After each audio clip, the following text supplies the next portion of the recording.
I've only been in the Moscow community for 23 years, so I'm a relative newcomer. But I'd like to recognize Elaine Broyles, because it was 23 years ago that she kind of pushed me over towards the school district and said, hey, the job over there you might be interested in. And you know, as it is, here I still am. So thank you. I haven't told you that before. So I'm going to talk about a few things, procedurally, kind of structurally or physical kind of changes, and organizationally, some of the things that we're doing. And I'll try to keep this fairly brief. But in conjunction with the police department, we have adopted what's called a standard response protocol. And this comes from a group called the I Love You Guys Foundation, which was formed in response to a school shooting in Colorado.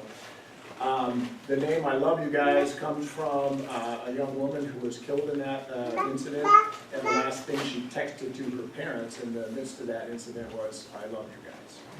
So in the aftermath of that, parents seeking to find a positive way to kind of handle the grief that went with that, you know, they put this together. They did a ton of research, and previous SRO and one of our board members and Dr. Bailey saw this presented at a school board meeting, I believe, a state association school board meeting, and kind of independently came to the conclusion that, you know, this is something that we think could really work here. So we have adopted that protocol, which gives us specific responses, very quick, direct, and simple things to do should something like this occur in our buildings. I do have about 50 copies of a summary of what the SRP is right here, and also on the school district website there is a link to the SRP, or the I Love You Guys Foundation, so if you want more information, you can get that as well. Yeah, Brandon, pass those around. Very quickly, I'll just say that the 4 actions that we can initiate using the standard response protocol are lockdown, lockout, evacuate, and shelter. In the incident of a school shooter, when the threat is actually inside the building, we would immediately go into a lockdown. All staff and students try to get behind a closed and locked door and out of sight and quiet as quickly as possible. Lockout we use if there's a threat outside the building. We get everybody inside and nobody goes in or out, and that's usually initiated with a call from our police department to let us become aware of something that's happened in the community, so that we don't unnecessarily expose our kids to any kind of danger. As you can imagine, trying to make sure that everybody understands what their roles are in these kind of incidents is an ongoing process. We have trained all of our staff, and that includes administrators, teachers, aides, cooks, custodians, our maintenance and grounds crew, and our bus drivers have all had training on what the standard response protocol means and what their role would be.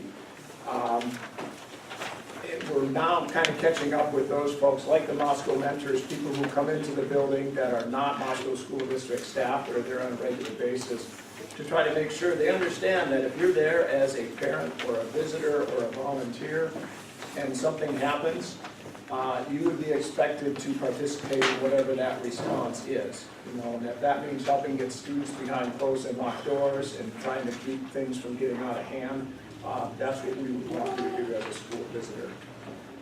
From a physical standpoint, we've added access controls to all the exterior doors in our schools, and we've added security cameras. That was a big cultural change for us. And one of the balancing pieces of this whole thing is how do we improve security without creating a climate of fear and anxiety? And I'll tell you, that I think is probably one of the biggest things that we struggle with, because our district has always been recognized, we want to be recognized as a warm and welcoming place to whoever comes through our doors. But now there's literally a physical barrier. You can't get into the school unless you announce yourself and your intention. And that goes for the district office, our warehouse, any district facility you go to.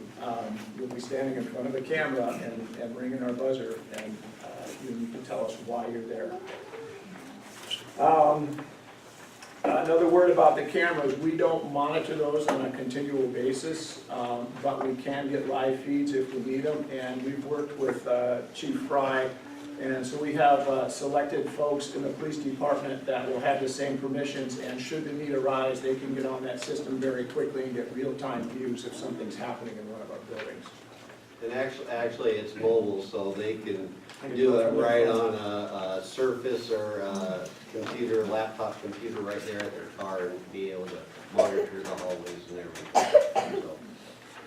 And the last thing I would say is just kind of organizationally, we have a district-wide standard response team, and we meet on a regular basis to kind of look at our plans, debrief drills, look at other physical changes that we need to make. We've identified some weak points in our schools, where our staff that couldn't hear announcements that come over the intercom.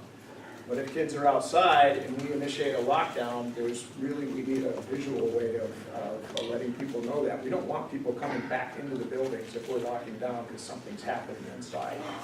So those changes, of course, take time to implement, figure out what the best and most cost-effective way to implement those are. So those are kind of the directions that we're going in.